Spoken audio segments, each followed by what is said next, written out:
দুনিয়ার ব্যাপারে বুঝেন, আরো দেখেন, আরো ভাবেন, একজন একজন করে ভাবেন। দুনিয়া আরো যদি সাজান, খোদার কসম ক্ষণিকের ক্ষণিকের ক্ষণিকের অল্প সময়ের দুনিয়া চমৎকার সাজাইয়াও তৃপ্ত হইতে পারবেন না, তৃপ্ত হইতে পারবেন। এবছর চমৎকার রং দিছেন বিল্ডিংয়ে, 2 বছরের মাথাত বিভিন্ন খান দিয়া চামড়া উঠিয়া এটা আবার যে সেই, ঠিক কিনা বলেন? তা আবার রং দাও। এই সোফা চমৎকার বানাইছিল, ওই যে বার্নিশ নাই, দেখেন এই যে সোফা, এটা এই যে দেখেন, কথা বলেন না, এই সোফা এটার মধ্যে আসেনি বার্নিশ, তো এটা আবার কি করতে হইব? তো লাভ হইল কো? দুনিয়া তো ধোকা, দুনিয়া ধোকা। এই সৌন্দর্যময় চেহারা নারী 30 বছরের ব্যবধানে উনি বুড়ি, আর কেউ ফিররা এদিকে ফিরা সেফও হালায় না। আজ যেই যুবতী, যেই বেহায়া নারী, বেপর্দা মহিলা বাজারে বাজারে ঘুরতো, যৌবন, আরে সেটা তার সম্পদ না, তারটা হইলে তো নিজের হইলে তো সে কখনোই বুড়া হইতো না। আল্লাহ তাআলা বলছে, আমি যখন যৌবন শেষ করে দিলাম, তো এখন আর কোন পুরুষ তার দিকে ফিররা থুতুও বালায় না। দুনিয়া এক অবস্থায় থাকে না, এক হালাতে থাকে না বাপ। এজন্য ছেলেদেরকেও বলি, বাপ জিন্দেগি সুন্দর কর। তোমার এই হাসি থাকবে না, তোমার এই সুস্থ সুন্দর সুঠাম দেহ থাকবে। আন্তরিকতা নিয়ে শুনলে, নিজের ভিতরে নেক মানসিকতা যদি থাকে, গ্রহণ করার মানসিকতা, তাহলে অল্প কথাতেও ফায়দা। আর গ্রহণ করার মানসিকতা না থাকলেও 50 বছর শুনলেও গুনার অভ্যাস ছুটে না। দেখেন না, 70 বছরের বুড়া মানুষ চা দোকানে টেলিভিশন দেখে। এত বড় বুড়ো মানুষ, মুরব্বী, উনি এখনো যদি বিড়ি খায়, সিগারেট খায়, এখনো যদি চা দোকানে টেলিভিশন দেখে, তো ওনার এই মন্দ অভ্যাস, বদ অভ্যাস কত বছর পরে ছুটবে? উনি আরো কয়শো বছর বাঁচলে গিয়া বুঝবে এটা গুনাহ। আর ওনার আর মেয়াদ আছে কি? এই জন্য বললাম, আপনি খবর নিলে দেখবেন 30 বছর মসজিদে আসা যাওয়া করে ঠিকই, কিন্তু যথাযথ আন্তরিকতা, দিলের মধ্যে আখেরাতের কোনো মানসিকতাই নাই, নিজেকে বদলানোর অনুভূতিই নাই, ফিকিরে নাই। সোজা কথা, পরকাল বলতে কিছু, এখন যা আছি তাই। এখন সুখে থাকলে সুখী দুনিয়া, এখন দুঃখে থাকলে দুঃখী। জিফুর যদি ঠিকমতো খানা খাদ্য খাওয়ায় খুশি, ঠিকমতো খানা খাদ্য নাই দুঃখী। মানে দুনিয়া পেলে খুশি, দুনিয়া না পেলে দুঃখী। লাভ লোকসান, আয় ব্যয়, হিসাব কিতাব, সুখ আনন্দ, দুঃখ বেদনা, হাসি কান্না, আবেগ অনুভূতি, সবটাই শুধুই দুনিয়াকে কেন্দ্র। এখানে কি পেলাম? এখন কি পেলাম? এখন কি পেলাম? ইনহিয়া ইল্লা হায়াতুনা দুনিয়া নামুতু ওয়া নাহইয়া। আল্লাহ তাআলা বলেন, নাফরমান আর পাপীদের জীবন কেমন হয়? কোরআনে আল্লাহ বলছেন, তাদের অবস্থা হয় এমন যে তারা বলে জীবন কেবলই দুনিয়াটা, আর কোথাও জীবন নেই, আর কিছু নেই। নামুতু ওয়া নাহইয়া, এখানেই মরবো, এখানেই বাঁচবো। ওমা নাহনু বিমাবউসিন। আল্লাহ বলেন, নাফরমানদের দিলের মধ্যে এই বিশ্বাস যে আমাদেরকে পুনরায় কোথাও উঠানো হবে না।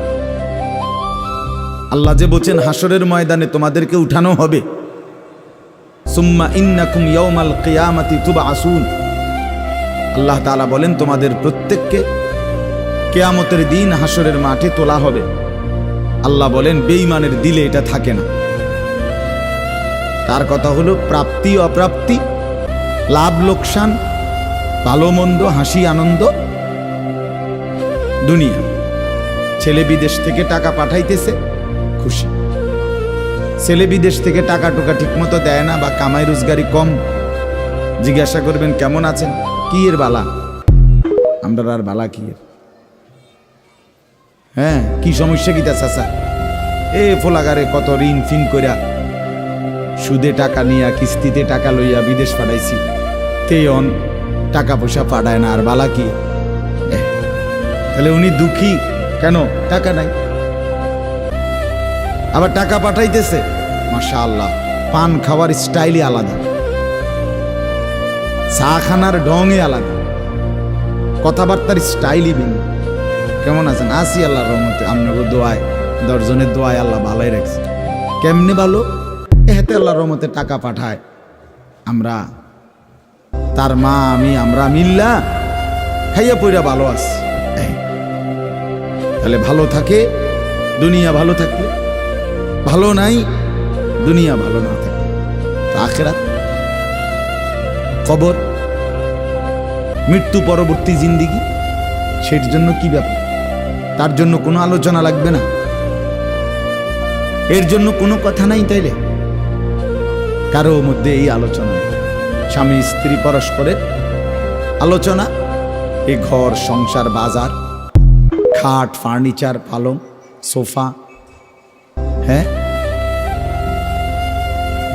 আসবাবপত্র গহনা অলংকার, এই নিয়েই পেরেশান, এই নিয়ে জিন্দিগি এর মধ্যেই আবদ্ধ।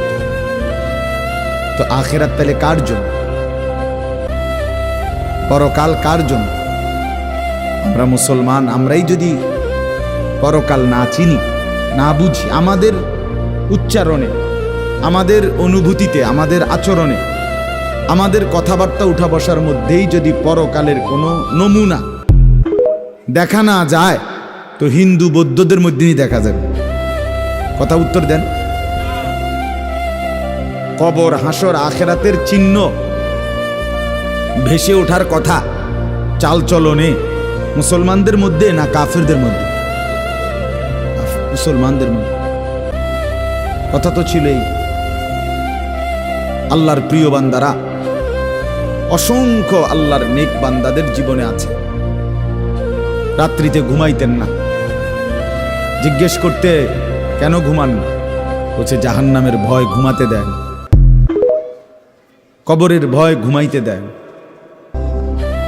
হযরত আবু বকর সিদ্দিক রাদিয়াল্লাহু তাআলা আনহুর মতো সাহাবী আফসোস করে বলতেন, হায় আমি যদি একটা গাছের পাতা হতাম, আমাকে যদি একটা চতুষ্পদ জন্তু গরু কিংবা ছাগল সেই পাতাটা যদি খেয়ে ফেলত, অর্থাৎ আমি যদি মানুষ না হতাম। অথচ কি পরিমাণ আমলের অধিকারী ছিল। হযরত ওমর রাদিয়াল্লাহু তাআলা আনহুর চেহারা কপালের দুই পাশ থেকে লম্বা অঝরে কান্নার কারণে দাগ পড়ে গেছিল। হযরত ওমর রাদিয়াল্লাহু তাআলা আনহুর ইন্তেকালের মুহূর্তে হযরত আব্দুল্লাহ ইবনে আব্বাস সাহাবী, তিনি বলছিলেন, আপনাকে আল্লাহ তাআলা অনেক মর্যাদা দিয়েছেন, আপনি 10.5 বছর মুসলমানদের খলিফা ছিলেন, আপনার মাধ্যমে আল্লাহ তাআলা দিক দিগন্ত মুসলমানদের বিজয় দান করছেন। কত রাজ্য কত এলাকা আপনার এই 10 বছরে বিজয় হয়েছে। আপনার অনেক সম্মান, অনেক মর্যাদা, অনেক গুণ, অনেক বৈশিষ্ট্য। হযরত ওমর রাদিয়াল্লাহু তাআলা আনহু কিতাবের মধ্যে আছে, উনি চোখের পানি ফেলে বললেন আব্দুল্লাহ ইবনে আব্বাসকে, শোনো, আমি আল্লাহ তাআলার কাছে এতটুকু আশা করি শুধু যে আল্লাহ আমার জীবনের যা নেকি আর আমার জীবনের যা গুনাহ, কমপক্ষে আমার নেকিগুলো যেন আমার গুনার মোকাবেলায় বরাবর হয়। অর্থাৎ এতটুকু নেকি যেন কমপক্ষে হয় যে গুনাহগুলোকে মোচন করে দেয়, নেকিগুলো দিয়ে গুনাহগুলো যেন মিটে বরাবর হয়। এর দূরে যদি হয় তো আমি আল্লাহর কাছে সন্তুষ্ট নিজেকে মনে করি, আমার এর দূরে সারব। অর্থাৎ নিজের এই বিপুল পরিমাণ নেক আমলকে কিছুই মনে করেন, সামান্য। তা আমাদের পুঁজি কোথায়? আমাদের এই শুক্রবারের শুধু সপ্তাহে একদিনের জুমার নামাজ, এটাই আমাদেরকে জান্নাত এনে দিবে, ঠিক না? হ্যাঁ, মাঝে মধ্যে গরিব দুঃখীকে 2 টাকা 5 টাকা দিলে এতে আমাদের বেহেশত চলে আসবে, ঠিক না? তো বলেন, এজন্য বললাম আমরা প্রত্যেকে আন্তরিকতা নিয়ে ভেতরে যারা মনোযোগ দিয়ে শুনি, দেখবেন আমার আপনার ভেতরে যদি অনুভূতি তৈরি হয়, ভাবনা তৈরি হয়, ফিকির আসে, লাভ। সবাই একসাথে হবে না, সবাই একসাথে বদলায় না, সবাই একসাথে পরিবর্তন হয় না, কারো কপালে পরিবর্তন হয়ই না, বদনসিব। কারো সময়ের ব্যবধান হয়। আমাদের প্রিয় নবী সাল্লাল্লাহু আলাইহি সাল্লামের কাছে যারা সাহাবী হয়েছেন, কালেমা পড়ছেন, তারা প্রত্যেকেই প্রথম দিনেই তো সবাই কালেমা পড়ছেন, ঠিক না? বুঝেন নাই কথা? যতজন সাহাবী হয়েছে নবীজির, সবাই একদিনেই কালেমা পড়ে ফেলছে নাকি? তাহলে সময়ের আগ পিছ আছে কিনা বলেন? কেউ প্রথম দিন কালেমা পড়ছে, কেউ 21 বছর পরে কালেমা, কেউ 22 বছর পরে কালেমা পড়ছে। তো যিনি 23 বছরের মাথায় কালেমা পড়ছে তিনিও কামিয়াব, যিনি প্রথম দিন কালেমা পড়ছে তিনিও কামিয়াব, সৌভাগ্যবান। এজন্য বুঝ আসবে, এর মধ্যে আকপিস হবে। সবাই একই দিনে জোনায়েদ বাগদাদি হবে না, সবাই একদিনে বাইজিদ বুস্তামি হবে না, সবাই একদিনে রাবেয়া বসরি হবে না। সময়ের ব্যবধান হবে, আকপিস হবে, এবং কারো কপালে হেদায়েত জুটবেই না। ইন্নাকা লা তাহদি মান আহবাবতা। আল্লাহ তাআলা আমাদের নবী সাল্লাল্লাহু আলাইহি সাল্লামকে বলছেন, আপনি খুব চাইলে, ভালোবাসলে আপনি নিজে কাউকে হেদায়েত দিতে পারবেন না, সেখানে আমি কি? কথা বলেন। সেখানে আমাদের কোনো পাত্তা আসেনি কোনো। খুদ রসুলকে আল্লাহ বলছে, হে নবী আপনি চাইলে হবে না, আমি চাইতে হবে। ওয়ালাকিন্নাল্লাহ ইয়াহদি মান ইয়াশা, বরং আমি আল্লাহ যাকে চাই আমি তাকে হেদায়েত দান করি। তাহলে মূলত হেদায়েত দেয় কে? ফয়সালা কার হাতে? আমার বলা আপনার শোনা কোনোটাই মূল বিষয় না। মূল বিষয় হলো এটা একটা উসিলা ধরা, কিন্তু মূল ফয়সালা কার হাতে? ওয়ালাউলা ফাদলুল্লাহি আলাইকুম ওয়া রাহমাতু। মাজ এই বেটা মোবাইল না ধরতে মানা করছি। সুন্দর করে বললে হয় না, অনেকের খাসিয়ত এতটাই যে ধমক না দিলে, কথা বুঝছেন না, এটা তার একটা তবিয়ত হয়ে গেছে। না আমারে এমনি করলে আমি বুঝতাম না, আমার ধমকাইতে বদ অভ্যাস। মানে জিন্দিগির একটা মিনিট লজ্জা শরম কিচ্ছুর কোনো ধার ধারে না। ছেলেরা মোবাইল ছাড়া 1 মিনিট থাকতে রাজি। এবারে মা দেখুক, নাহলে বাফে দেখুক, নাহলে হুজুর দেখুক, নাহলে একবারে আব্দুল কাদের জিলানি দেখুক, আমার এতে কোনো অসুবিধা নেই। আমার দরকার মোবাইল। মোবাইল আছে, আমি আছি, খালাস। আমার জিন্দিগির এবার ইজ্জত থাক বা না থাক, আমার চরিত্র থাকুক বা না থাকুক, আমার আল্লাহ খোদা আখেরাত পরকাল কিচ্ছু না থাকুক, আমার মোবাইল আছে, খালাস। আমার জিন্দিগি সার্থক। এই হলো জিন্দিগি, মানে জীবনটাই মোবাইল, মোবাইলটাই জীবন। বেঁচে আছে মোবাইল টিপবার জন্য, মোবাইল বানানো হয়েছে তার কাছে পৌঁছবার জন্য। আজ ছেলেদের হালাত মানে বেঁচেই আছে এটার জন্য, বেঁচেই আছে।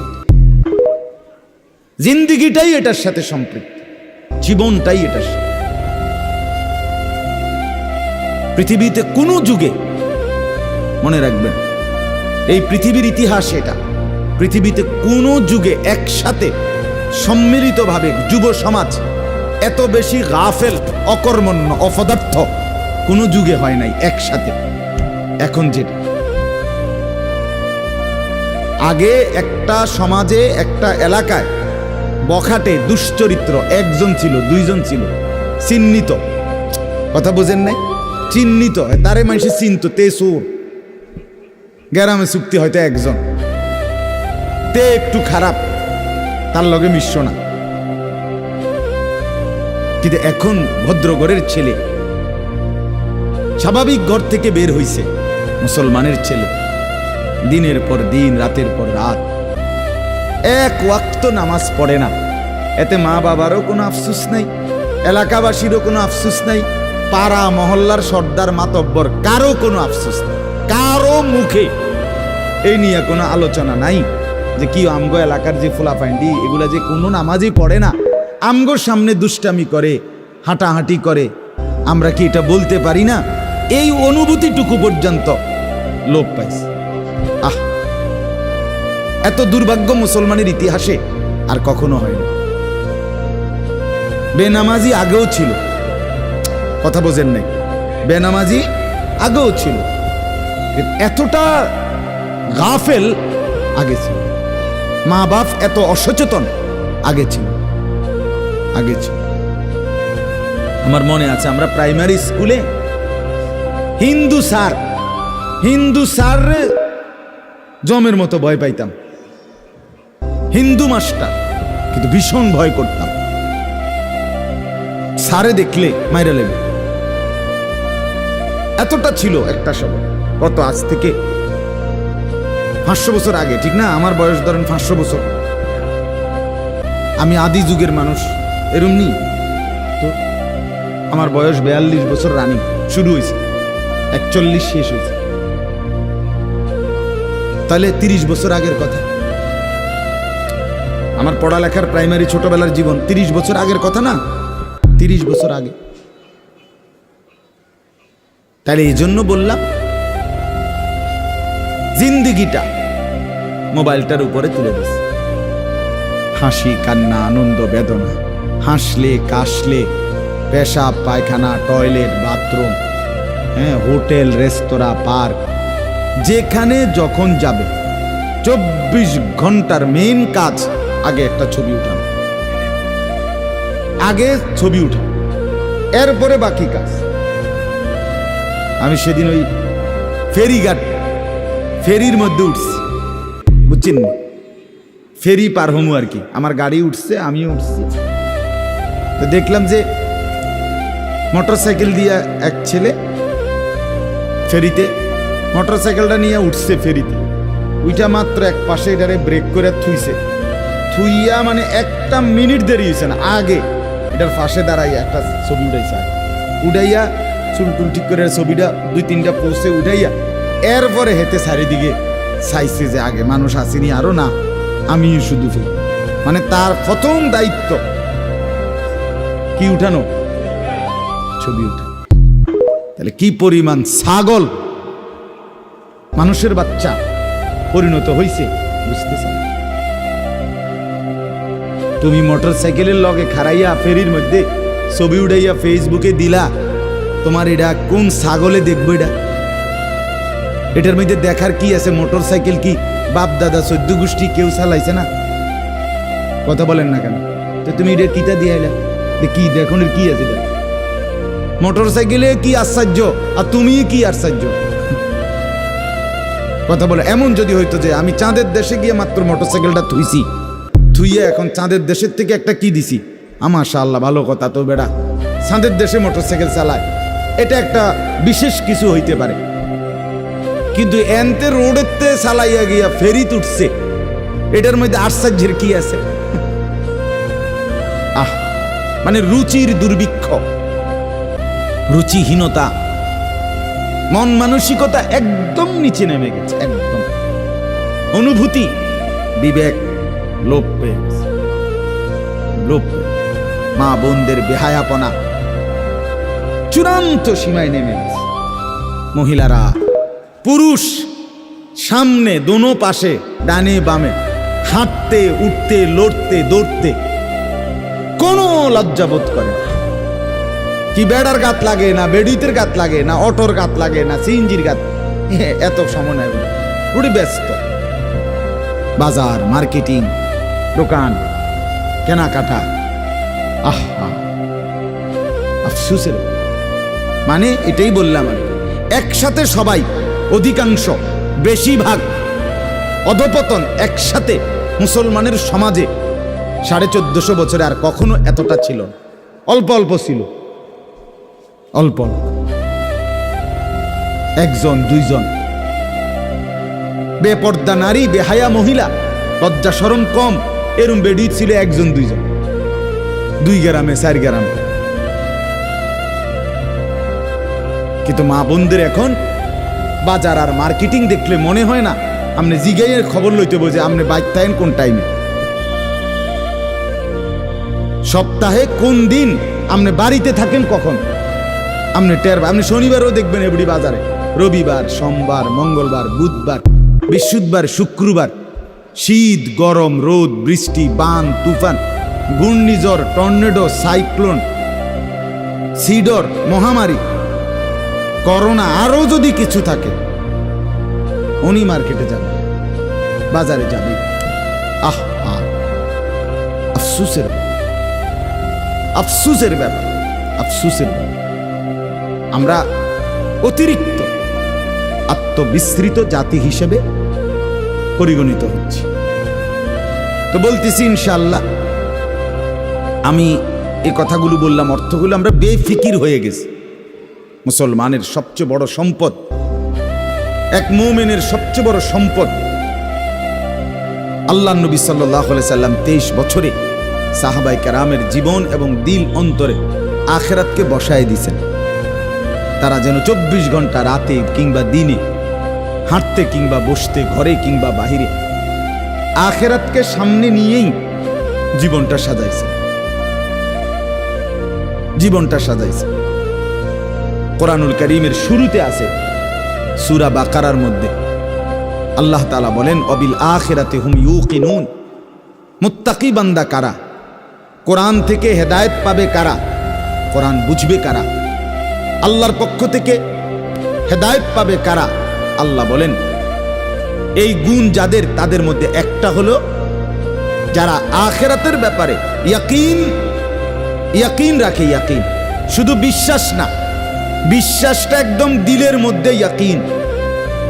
আগুন জ্বালায়া ফেলে, এটা শুধু আমাদের ধারণা না, এটা আমাদের ইয়াকিন। ঠিক কিনা বলেন না? পানি ডুবাইয়া ফেলে, এটা আমরা শুধু ধারণা করছি না, বিষয়টা আমাদের এটার মধ্যে দিলের মধ্যে কি আছে? ইয়াকিন আছে। বরফের মধ্যে ঠান্ডা লাগে, এটা আমাদের ধারণা না, এটা আমাদের কি? ইয়াকিন। তার চাইতে বেশি ইয়াকিন আল্লাহ বলে যার অন্তরের মধ্যে আখিরাতের ব্যাপারে, সে মুত্তাকি, সে আমি আল্লাহর পক্ষ থেকে হেদায়েত প্রাপ্ত, সেই সফল, সেই জান্নাতি।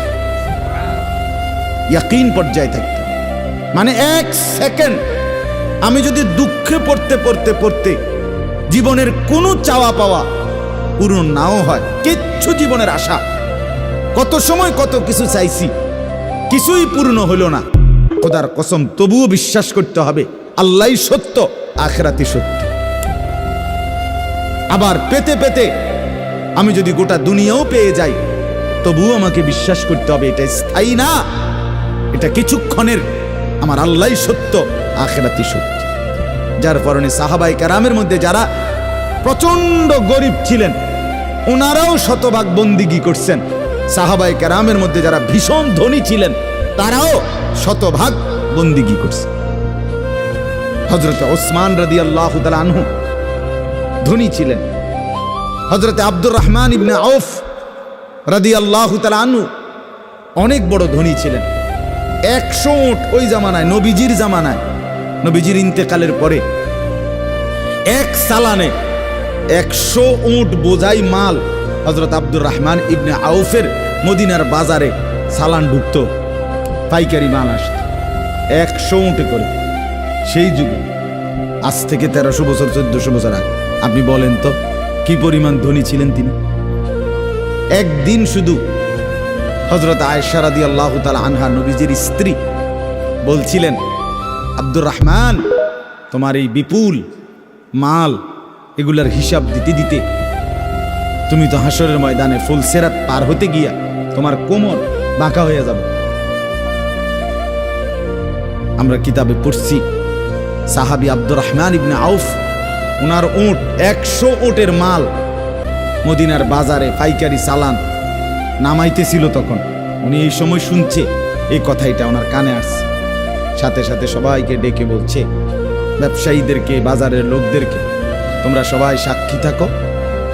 আমি আব্দুর রহমান আল্লাহকে কসম করে সাক্ষী রেখে বললাম, এই 100 উট বোঝাই মাল সহ আমি আল্লাহর রাস্তায় সদকা করে দিলাম। বিনিময়ে তবুও আমি কেয়ামতের দিন আখিরাতে ফুলসিরাত বাঁকা হয়ে পার হইতে চাই না, সোজা হইয়া পার হইতে চাই। আখিরাত হারাইতে চাই, পরকাল হারাইতে চাই না। দুনিয়া হারাই ফেললাম, দুনিয়া হারিয়ে ফেললাম। দুনিয়ায় কোনো লস নাই, কারণ দুনিয়া পুরাটাই লস। আলগা লস আবার কি থাকে? কথা বুঝেন নাই আপনি? দুনিয়া পুরাটাই কি লস, আলগা লস কি থাকে? বিশ্বাস করে 500 টাকা জায়গাত লস খাইলাম না রে মিয়া, দুনিয়া পুরাটাই লস। সোফা এটা পুরাটাই লস, কারণ এটা কোনো আখিরাতে যাবে না। কথা বলেন না কেন? এই দামি বিল্ডিং এটা পুরাটাই লস, এটা যাবে না, এটা যাবে। কিন্তু সেজদা পুরাটাই লাভ। এটা একটা সেজদা দুনিয়াতেও কল্যাণ আনবে, আখিরাতেও জান্নাত আনবে। এটা লাভই লাভ, এটা লাভই লাভ। এজন্য সবাইকে বললাম, শুনেন সবাই, কিন্তু সবাই বদলায় না কা, এটা আপনার ভাবার দরকার। আপনি বদলাবেন কিনা সেটা ভাবার দরকার।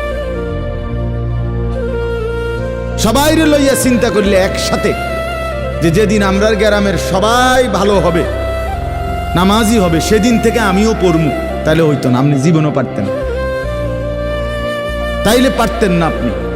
আপনি আগায় যাইতে হবে আলাদা, অন্যকে ডাকতে হবে আল্লাহর দিকে, কিন্তু নিজেকে বাদ দেওয়া যাবে না। নিজের জীবন গঠন করতেই হবে, নিজের জীবন। আমি আপনাদের সবাইকে বললাম এশার নামাজ পড়েন। এখন সবাই পড়লো না দেখে বুঝি আমি পড়তাম না। কথা বলেন না কেন? সবাই পড়ছে না দেখা আমিও পড়তাম না, এটা কথা? এটা কোনো যুক্তির কথা হইল? উনি কথা বলে। এই জন্য বললাম এটা গুরুত্বপূর্ণ। আমরা এটা বুঝি কম। আমরা শয়তানে বুঝাই দিছে, ইবলিসে, যে বলবি কি করমু, গ্রামের সবাই এটা কয়, 10-এর এটা মানুষের, এটা এই মানুষের উপরে বলে, সবাই বলছে। সবাই বললে কি হয়েছে? তাই বলে আপনি, সবাই বলছে পানির ঝাঁপ দিতে, এজন্য আপনি পানিতে ঝাঁপ দিবেন। সবাই বলছে আগুনে পড়তে, এজন্য আপনি আগুনে পড়ে যাবেন। কোনো বাস যদি অ্যাক্সিডেন্ট হয়, 50 জন যাত্রীর মধ্যে যদি 49 জনও মারা যায়, আর একজন লোক যদি বুঝে সে বাঁচতে পারবে, বের হইতে পারবে, এই কারণে সে যে না 49 জন মরে গেছে, যেহেতু আমার আর বাচ্চা লাভ কি, আমিও মরে যাই, এটা নিয়ে কই বসে, সে কি একা হলেও বাঁচতে চাইবে না? তাহলে আপনি জাহান্নাম থেকে বাঁচতে চাইবেন না কেন? সেটা কি আগুন না? সেটা কি এর চাইতে বড় বিপদ না? তো এই জন্য কোরআনুল কারীমে আল্লাহ তাআলা বলছেন, প্রথমে সবার কথা বলার আগে বাই সিরিয়াল নবীজিকে, ইমানদারদেরকে সবার কথা বলছে, কিন্তু সবার আগে বলছে কু আনফুসাকুম। আগে এটা বলে নিছে, আগে নিজেকে বাঁচাও, এরপর ও আহলিকুম, পরিবারকে বাঁচাও, এরপর লিতুনদিরা আহলাল কুরা, লিতুনদিরা উম্মাল কুরা ওমান হাওলাহা, নিজ এলাকা এবং তার আশপাশের মানুষকে বাঁচাও, এরপরে বাঁচাও। তাহলে এটা পরে ধীরে ধীরে, আগে নিজেকে বাঁচাও, এরপর পরিবারকে বাঁচাও। আনদির আশিরাতাকাল আকরাবিন, এরপর আত্মীয় স্বজনদেরকে বাঁচাও, এরপর মহল্লাবাসীকে বাঁচাও, এরপর গোটা পৃথিবীবাসীকে বাঁচাও। ধীরে ধীরে আগাও, ঠিক আছে, সেগুলোর মধ্যে কম বেশ হইতে পারে, কিন্তু নিজের ব্যাপারে এক বিন্দু ছাড় দিও না, নিজের ব্যাপারে কোনো কমতি করো না। এটা আল্লাহর চাই। ইয়া আইয়ুহাল্লাযীনা আমানু আলাইকুম আনফুসাকুম, রব্বুল আলামিন বলেন, হে ঈমানদারগণ, আলাইকুম আনফুসাকুম, তোমরা প্রত্যেকেই তোমাদের নিজেদেরকে আঁকড়িয়ে ধরো। আলাইকুম আনফুসাকুম, নিজেকে মজবুত করে ধরো। লা ইয়াদুররুকুম মান দাল্লা ইযা ইহতাদাইতুম, আল্লাহ তাআলা বলেন, যে যদি তুমি তোমাকে নিজেকে মজবুত করো, সাজিয়ে তোলো, গড়ে তোলো, আল্লাহ তাআলা বলেন এবার যদি গোটা পৃথিবী গুমরা হয়, খোদার কসম আল্লাহ বলেন তোমাকে আর কেউ পথভ্রষ্ট করতে পারবে না, পথভ্রষ্ট করতে পারবে না। হযরত বাইজিদ বুস্তামি রাহমাতুল্লাহর জীবনীতে আমরা পড়ছি, উনি বলছেন আল্লাহ তাআলার মহব্বত আর মারেফাতের সাধনা করতে করতে আমার দিলের অবস্থা আলহামদুলিল্লাহ এক সময় এমন হয়েছে যে রাস্তার নারী আর রাস্তার দেওয়াল দুইটার মধ্যে আমার কাছে আলাদা কোনো পার্থক্য মনে হইতো না। আমাদের পাকিস্তানের বিশ্ববিখ্যাত দাঈ, দাওয়াত ও তাবলীগের মুরব্বী হযরত মাওলানা তারেক জামিল সাহেব দামাত বারাকাতুহুম বলেন, দীর্ঘ 25 বছর টানা পৃথিবীর কত দেশের আমি ঘুরছি, উনি সারা বিশ্ব ঘুরে প্রমাণ বয়ান করেন যে এই 25 বছরের ভিতরে আমি আল্লাহকে সাক্ষী রেখে বলতে পারি একবারের জন্য আমার চোখ কোনো ভিন নারীর দিকে ইচ্ছা করে আমি তুলিনি। হ্যাঁ, আমার শায়েখ আরিফ বিল্লাহ আল্লামা মুফতি মুশতাকুন নবী কাসেমি হযরতের কাছে আমি শুনছি, হযরত বলছেন যে আল্লাহ তাআলার দয়া যে রাস্তায় বের হলে মহিলা রাস্তায় হাঁটে, আমার কখনো এটা মনেই হয় না। আপনি বলবেন হ এটি বুঝি কথা, হয় এটি কথা, এটাই কথা, এটাই কথা।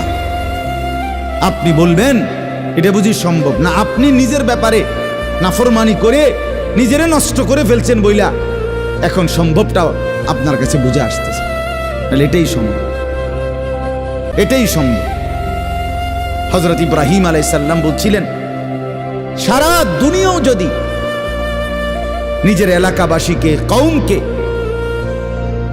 নমরুদকে, সবাইকে বলছে হে আমার জাতি, তোমরা যদি প্রত্যেকেই একটা একটা মূর্তি সাথে করে বগলের তলে আইনা আমার সামনে স্তূপ দাও, তাহলে এই লক্ষ মূর্তিও যদি আমার সামনে আইনা থো আর এটার উর্ফে যদি আমারে দাঁড় করাও স্তূপের উপরে, হযরত ইব্রাহিম বলছিলেন খোদার কসম আমি সেই মূর্তির স্তূপের উপরে দাঁড়িয়েও বলবো লা ইলাহা ইল্লাল্লাহ, লা ইলাহা, আল্লাহ ছাড়ার কোনো ইলাহ নেই, আমি আমার আল্লাহকেই ডাকব। আমরা কিতাবে পড়ছি রাসূলুল্লাহ সাল্লাল্লাহু আলাইহি সাল্লামের একজন নওজোয়ান যুবক সাহাবীকে খ্রিস্টান যুদ্ধে খ্রিস্টান সৈন্যরা বন্দী করছিলেন। খ্রিস্টান সেনাপতি এতটা সুন্দর ছিলেন, উনি নিজের মেয়েকে বিয়ে দেওয়ার জন্য খ্রিস্টান সেনাপতি ওই যুবক সাহাবীকে প্রস্তাব দিছিলেন, তুমি আমার ইসলাম ছেড়ে খ্রিস্টান ধর্ম গ্রহণ করো, আমার সুন্দরী রূপসী কন্যা তোমাকে বিয়ে দেব। তিনি বলছেন আল্লাহর কসম আমি তো গোটা পৃথিবী ত্যাগ করতে পারি কিন্তু ঈমান ছাড়তে পারি না। তখন বন্দী করে রাখছে নিজের রূপসী মেয়েকে 3 দিন আবদ্ধ ঘরে। ওই সেনাপতি নিজের মেয়েকে বলছে তুই তার সাথে একাকী থাক 3 দিন, যে কোনো মূল্যে তুই তাকে অপকর্ম করতে চেষ্টা কর। 3 দিন পরে সেই মেয়ে ওই আবদ্ধ ঘর থেকে বের হয়ে বলছিল বাবা ইন্নাহু হাজারুন আম শাজারুন, আল্লাহর কসম বাবা আমার মনে হয় যে এই লোকটা এটা হয় পাথর নয়তো কোনো গাছ। লা ইয়ালতাফিতু ইলাইয়া মাররাতান, সে তো আমার দিকে একবারের জন্য এক নজর ফিরেও তাকায়। মানুষের কোনো অনুভূতি তো নাই মনে হয় তার মনে। কেউ যখন নিজেকে গঠন করে গোটা পৃথিবী নাচলেও তার আর অসুবিধা হয়। আলহামদুলিল্লাহ আমরা যারা মাদ্রাসায় পড়ছি আমরা এটা দিল থেকে বলতে পারি, আমরা যারা মাদ্রাসায় পড়ছি ছোট্টবেলা থেকে, আজকের এই পৃথিবী পোশাকে, কাপড়ে, লেবাসে, ডিজাইনে, রঙে, ঢঙ্গে আরো যদি মনে করে ফ্যাশনেবল, আরো বলে আধুনিক হয়ে গেছে, আল্লাহর কসম আমরা এই সমস্ত আধুনিকতার সামনে দাঁড়িয়ে আমাদের এই পাঞ্জাবি, টুপি, দাড়িওয়ালা পোশাককেই সর্বশ্রেষ্ঠ সুন্দর মনে করি। আমরা মনে করি দাড়িবিহীন চেহারা সুন্দর নয়, আমরা মনে করি এই বখাটে চুল, সেলুনের চতুর্দিকের যে কাটিং, এগুলো কোনো চুলও না, চুলের জাতও না, এটি কোনো মানুষের বাচ্চার চুল না, কোনো মানুষের সাওয়ার চুল না, এগুলো কোনো সুস্থ স্বাভাবিক মাতাল হয় নাই, পাগল হয় নাই, স্বাভাবিক কোনো মানুষের চুল এত বিকৃত কালারের হইতে পারে না, ডিজাইনের হতে পারে না। আর সে তো মুসলমান, মুসলমানের চুল এমন হবে কেন? ইহুদিরটা হইতে পারে, সেটা তাদের ব্যাপার, খ্রিস্টান হতে পারে তার ব্যাপার, হিন্দুর হইতে পারে সেটা তার ব্যাপার, কিন্তু আমার মুসলমান, আমার যুবকের চুল এমন হবে কেন? মূল কথা হইল আত্মমর্যাদাহীন, বেগায়রত, আত্মসম্মান বোধ নাই, নিজের পরিচিতি নিজের কাছে নাই, নিজেই নিজেকে চেনে না। সে কার সন্তান, মা কে, বাবা কে, ধর্ম কি, তার আল্লাহ কে, তারে বানিয়েছেন কে, তাকে কাকে মানা উচিত, কাকে অনুসরণ করা উচিত।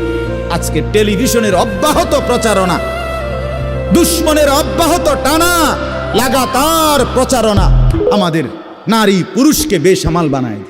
সবাই মিলে পাগল যে কাফেরের মতো সাজো, দুশ্মনের মতো সাজো, ইহুদির রঙই রং, খ্রিস্টানের সাজে সাজ, কাফের বেঈমান নাস্তিক মুরতাদ তাদের রং ঢং, তাদের চুল, তাদের লেবাস, তাদের জামা, তাদের শাড়ি, তাদের গহনা, তাদের প্যান্ট, তাদের লেবাস, তাদের পোশাক, এটাই সৌন্দর্য, এটাই আকর্ষণীয়। এটা হলো মূলত রুচিহীনতা, বিকৃত মানসিকতা, আত্মসম্মান বোধ, আত্মপরিচয়হীন ব্যক্তির পরিচয়।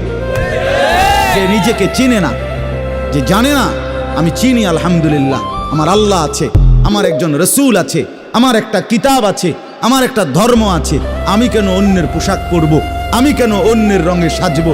আমি কি ফকির? কথা বলেন না কেন? আমি ফকির নাকি বেটা? আমি তোরটার মতো মানবো কেন? আমার আল্লাহ আছে না, আমার রসুল আছে না, আমার লক্ষ চাইতে বেশি সাহাবী আছে না, আমার আউলিয়ায়ে কেরাম আছে না, ওলামায়ে কেরাম আছে না। তাইলে এজন্য দয়া করে প্রত্যেকে ফিকির করেন, আত্ম উপলব্ধি বড় নিয়ামত, বড় নিয়ামত। নিজেকে চিনা, নিজের বুঝ বুঝা, দুনিয়ার ব্যাপারে বুঝেন, আরো দেখেন, আরো ভাবেন, একজন একজন করে ভাবেন। দুনিয়া আরো যদি সাজান, খোদার কসম ক্ষণিকের, ক্ষণিকের, ক্ষণিকের, অল্প সময়ের দুনিয়া চমৎকার সাজাইয়াও তৃপ্ত হইতে পারবেন না, তৃপ্ত হইতে পারবেন। এবছর চমৎকার রং দিছেন বিল্ডিং এ, 2 বছরের মাথাত বিভিন্ন খান দিয়া সামরা উঠিয়া এটা আবার যে সেই, ঠিক কিনা বলেন? আবার রং দাও। এই সোফা চমৎকার বানাইছিল, ওই যে বার্নিশ নাই, দেখেন এই যে সোফা, এটা এই যে দেখেন, কথা বলেন না, এই সোফা এটার মধ্যে আসেনি বার্নিশ, তো এটা আবার কি করতে হইব? তো লাভ হইল কই? দুনিয়া তো ধোকা, দুনিয়া ধোকা। এই সৌন্দর্যময় চেহারা নারী 30 বছরের ব্যবধানে উনি বুড়ি, আর কেউ ফিররা এদিকে ফিরা সেফ হালায় না। আজ যেই যুবতী, যেই বেহায়া নারী, বেপর্দা মহিলা বাজারে বাজারে ঘুরতো, যৌবন, আরে সেটা তার সম্পদ না, তারটা হইলে তো, নিজের হইলে তো সে কখনোই বুড়া হইতো না। আল্লাহ তাআলা বলছে, আমি যখন যৌবন শেষ করে দিলাম, তো এখন আর কোন পুরুষ তার দিকে ফিররা থুতুও বালায় না।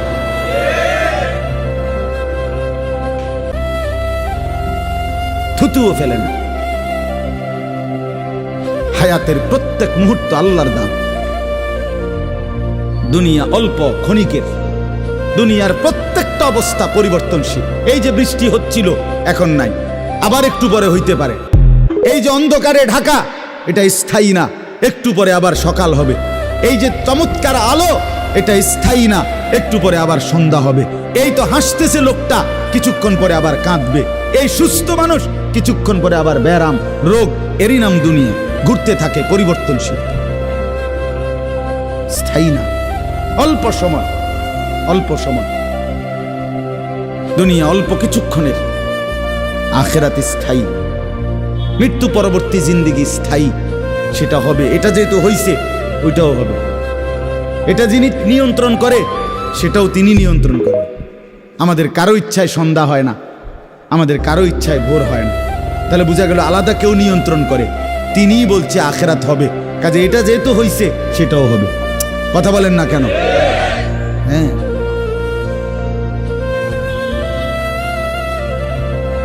বলে বাসর রাত যত আকর্ষণীয় রাতই হোক ভোর হয়ে যায়, জেলখানার রাত, ফাঁসির রাত যত মুসিবতেরই হোক ভোর হয়ে যায়। দুনিয়া এক অবস্থায় থাকে না, এক হালাতে থাকে না বাপ। এজন্য ছেলেদেরকেও বলি বাপ, জিন্দেগি সুন্দর করো। তোমার এই হাসি থাকবে না, তোমার এই সুস্থ সুন্দর সুঠাম দেহ থাকবে না। আমি কালকেও আমার শায়েখ আরিফ বিল্লাহ হাকিমুন নফস আল্লামা মুফতি মুশতাকুন নবী কাসিম হুজুর গতকালকে পাবনা গেছেন। তো আমি এর আগে আমি গেছি, হুজুরকে বলছিলাম, আমি আপনার মাহফিলেও বলছি, আমি পাবনা মানসিক হাসপাতালে এই গত মাসে দেখতে গেছিলাম, দেখছিলাম বয়ানের পরে। ওই যে বাংলাদেশের সবচেয়ে বড় মেন্টাল হসপিটাল যেটা পাবনা না, এটা ওটা আমি দেখছি ভিতরে ঢুকা। আসর থেকে মাগরিব লম্বা টাইম ওয়ার্ডে ঘুরে ঘুরে আমারে দেখাইছে। তা আমি যদি 500 পাগল দেখে থাকি, তার মধ্যে 490 জন হলো জোয়ান, 490 না 495 জন হলো যুবক। বুড়া দেখছি না 2 জন বা 3 জন, বুঝছেন? সব যুবক। হ্যাঁ, এই জন্য বাপ, যে মাদকাসক্ত পুনর্বাসন কেন্দ্র যেগুলোর মধ্যে ড্রাগে যারা মাদকে আসক্ত হয়, যাদেরকে চিকিৎসা দেয়, এগুলোর মধ্যে ঘুরে দেখে আসো। সব কি 90 বছরের বুড়া? কথা বলেন না কেন? সব যুবক, সব যুবক। যেখানে সবচেয়ে অত্যাধুনিক বাড়ি, দালান, বিল্ডিং বেশি, সবচেয়ে সম্পদশালী বেশি, আপনি সেরকম প্রত্যেকটা শহরে প্রতিটা জায়গায় দেখবেন ওই জায়গায় সবচেয়ে দামি ভিআইপি এলাকা যেখানে, ওইখানে মাদকাসক্ত পুনর্বাসন কেন্দ্র বেশি। আমি নিজে দেখে আইছি, আমাদের কুমিল্লাতেও সবচেয়ে গুরুত্বপূর্ণ, সবচেয়ে বেশি এলিটরা যে জায়গায় থাকে, আমি নিজে ওইখানে বয়ানে যতবারই গেছি, যে দিক দিয়ে তাকাই দেখি মাদকাসক্ত পুনর্বাসন কেন্দ্র বেশি। ধনির দুলাল, সোনার চামচ মুখে দিয়ে যে জন্ম নিছে, রাজপ্রাসাদার অট্টালিকায় যে চোখ মেলছে, আহা, সম্পদ আর প্রাচুর্য কিছুরই অভাব ছিল না, কিন্তু আখলাক আর চরিত্র নষ্ট করে, মদে আসক্ত হয়ে, নেশায় আসক্ত হয়ে জিন্দেগি শেষ করে দিছে, শেষ করে দিছে। রাসূলুল্লাহ সাল্লাল্লাহু আলাইহি সাল্লাম বলছেন, মান শারিবাল খাম, যে মদ খায়, নেশা করে, তার 1 নম্বর লানত হইল তারাকাস সালাহ, সে নামাজ ছেড়ে দেয়। 2 নম্বর লানত জঘন্য, নবীজি বলছে, আহা, বলতেও লজ্জা, নবীজি বলছে মাদকাসক্ত যে, তার পরিণতি হলো সে খুব দ্রুত গতিতে, চিরেই অল্প সময়ের ভেতরেই সে সবচেয়ে ঘনিষ্ঠ আপনজন, তাদের সাথে আপনজন নারী, তাদের সাথে জিনা আর ব্যভিচার করতে উদ্যত হয়। সে আপনজনের গায়ে ছবল দেয়। হ্যাঁ,